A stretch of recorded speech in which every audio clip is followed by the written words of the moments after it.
Hello everyone, welcome to the channel that is Study Art, Motivation and Education, and in this video we are going to discuss about the ankyloglossia. Ankyloglossia is also known as tongue tie. Okay, now what is the cause of ankyloglossia? Here what happens due to incomplete degeneration of cells while body of tongue is freed. Okay, so during the time of development of a baby there is an incomplete degeneration of cells. ठीक है, जब टंग बन रही थी तब there is an incomplete degeneration of cell and tongue remain tied to floor of the mouth. Now this is very important, आपको reason पता होना चाहिए क्योंकि ये नीट एमडीएस में पूछा जाता है. ठीक है, कंडीशन क्या होगी? Lingual frenulum is either too short और anteriorly placed limiting the mobility of the tongue. ठीक है, it is of two type, complete and partial. Complete यानी कि कंप्लीट फ्यूजन ऑफ टंग है विथ फ्लोर ऑफ माउथ. ठीक है, एंड पार्शियल में क्या हो जाएगा? पार्शियल में there is a short lingual frenum है. ठीक है, क्लिनिकल फीचर्स में आ जाओ तो क्लिनिकल फीचर्स में हम सबसे पहले बात करते हैं सिम्टम्स की. तो सिम्टम्स में ऑब्वियसली बात है कि रेस्ट्रिक्टेड टंग मूवमेंट होगा, क्योंकि अगर फ्यूज्ड है फ्लोर ऑफ माउथ से तो टंग मूव कैसे करेगी? तो there will be a restricted tongue movement. ठीक है, फीडिंग प्रॉब्लम होगा.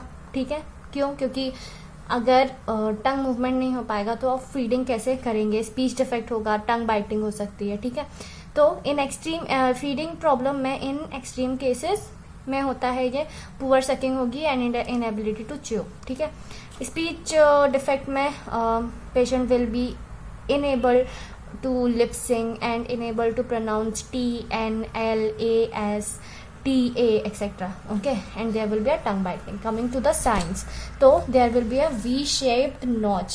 Again an example of NEET PG. ठीक है, V-shaped notch is there, that is short and anteriorly placed lingual frenulum.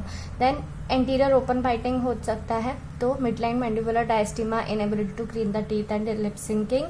ठीक है, then periodontal problems हो सकता है due to increased frenum attachment. ठीक है, what are the syndromes associated with it? So there is ankyloglossum superior syndrome is associated with ankyloglossia. Rainbow syndrome is there, Fraser syndrome is there, orofacial digital syndrome is also there. Okay, so coming to the management of ankyloglossia.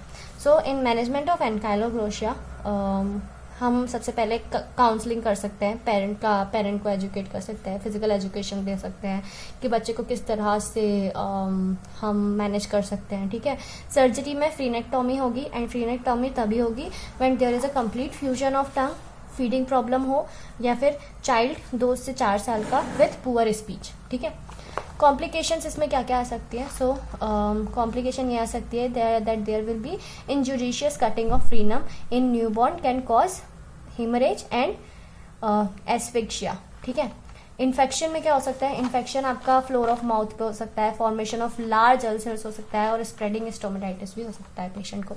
So this is all about the ankyloglossia. I hope this video will help you in your academics, and if it does then I would be really grateful, and I will see you in the next video.